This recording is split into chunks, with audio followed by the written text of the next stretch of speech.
Some new buses.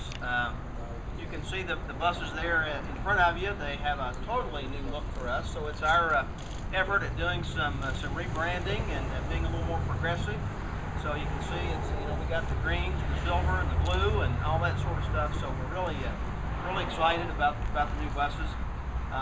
In addition, if you can notice the two, one's a lot smaller than the other. So we purchased 5 29-foot buses, and this was in response to a lot of folks in the community have always asked me, why don't we buy smaller buses for some of our neighborhood trips and those kinds of things. So in response to that, we have 5 29-foot buses, and then to my left, to your right, is a much larger bus, and it's a hybrid electric. So that also is in response to trying to be greener and having our buses a little cleaner and that sort of thing. So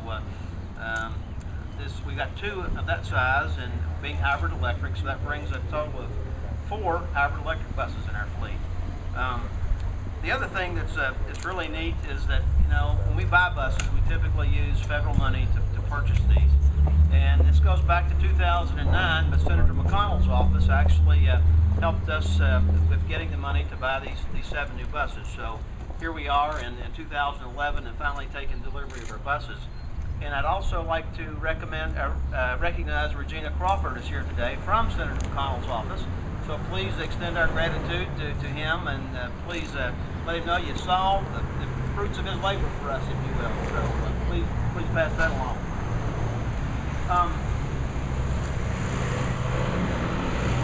One of the things people always ask me too is, where do you get these buses and those kinds of things, and we've kind of stayed with the theme of buying our buses from a company out in California. It's called Gillig Corporation. So most of our buses are Gillig buses. So people always ask me that question, is it a Ford, a Chevrolet, a Dodge? What is this thing? So these are custom-made buses for us out in California. So most of our fleet is becoming Gillig buses now. Again, a lot of people ask me the question, why the new look and that sort of thing. And again, it's just kind of a rebranding thing. I tell people I'm tired of seeing the big white bread boxes going down the street, that sort of thing. So again, it's trying to be a little bit more progressive, more colorful. We're seeing more and more people ride our buses. People from all walks of life, if you will, are starting to ride the bus. And when you can kind of spice things up and have a little more color, it seems to just to kind of add to the image and that sort of thing. Yeah, and of course, we think it adds value to the community. Like I said, your tax dollars are what goes to help purchase these buses, and I think it just shows that we're being more progressive and being able to provide these. So, and the next day, these new buses will be out hitting the street, and it's the other thing I guess I would mention this week we're also having Dump the Pump Day, and of course that's going to be free rides for everybody. So if for no other reason, on Thursday you can ride one of these brand new buses for free. And so how about that? So come out and do that. And before I close, I would like to recognize a couple of board members that are here today. Tyrone Tyra is also with us today, one of our board members.